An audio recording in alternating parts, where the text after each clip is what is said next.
เดินหนีหนูด้วย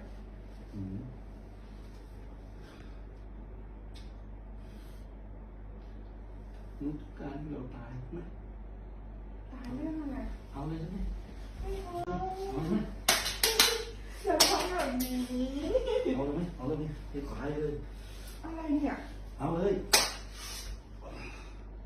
เป็นอะไรเนี่ยหนูต้องการแล้วใช่ไหมสะใจเหรอสะใจใช่เป็นไหมอะไรเนี่ยสะใจใช่ไหมเฮ้ยหนูกลายเป็นคนผิดได้ไงงงก็อยู่ๆว่าอยู่ๆอย่างวันนี้เราบอกอะไรก็ไม่เชื่อมันไม่เชื่อมันต้องเลยไปนอนลูกอย่ามาไล่หนูนะหนูกลับตอนนี้ก็ได้